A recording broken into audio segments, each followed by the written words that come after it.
All right, man. Another fight week. You're here. How's it feel to be back after the pandemic break? Just glad we're able to do something. I know a lot of sports aren't able to go, so really happy to be here and be able to make this happen. And did you train down in Carolina? Were you down there? Or? Yes, I did. Did my whole training camp in North Carolina between Wilmington and Charlotte. Cool. And did you have to make any adjustments with the pandemic? Any type of regulations? Stuff like that. Slightly, but I think it was almost a positive because I knew fights were going to be coming before too long, so I was able to just keep going and keep staying in shape through everything. And didn't go to Charlotte as much as I normally would have, but I think camp went as good as it possibly could, and I'm ready to go. And taking this fight, you headlined 2 fights against top contenders. Now you got Andrew Kapel, he's a Bellator sophomore, so to speak. Was there any thought in your mind, hey, maybe I'll hold out for some type of title fight, or are you just trying to stay active, or kind of what was the thought in taking this fight? Well, I want to stay active, number one, and when I got his name, I knew very little about him because I saw him knock out Mo.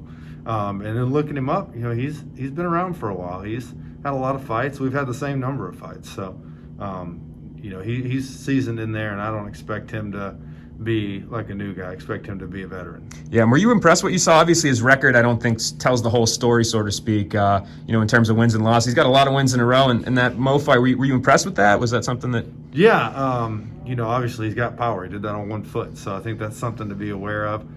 Don't catch a kick and lunge in on him because he'll make you pay for it.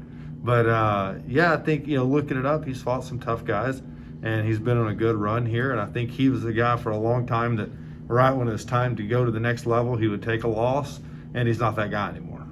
Right. And do you feel like this is a risky fight for you at all? Like, we saw in the UFC recently, Joanne Calderwood had a title shot, and then she took a fight and she lost. So is that something that, you had to kind of consider taking this? Or? I think every fight's a risky fight.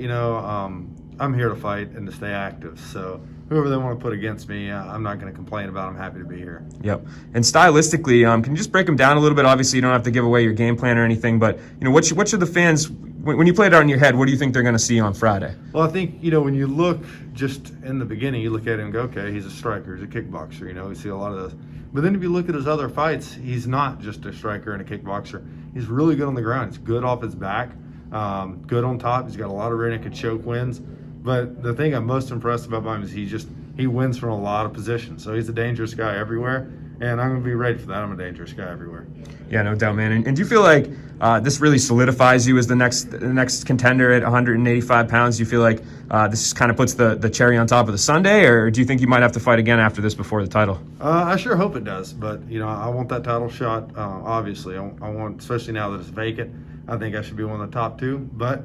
If I have to fight again before that, then, I'm here to fight. So that's who I am. Has there been any indication from Bellator exactly what's going on in your division at the top? You obviously Mousasi and Lima, we don't really know what the situation is. So do you feel like it's something that maybe you could slide into some sort of fight for a title, or have they given you any indication what's going on with them? I think it's a real possibility. I think it would make sense since we can't get a lot of people into the country.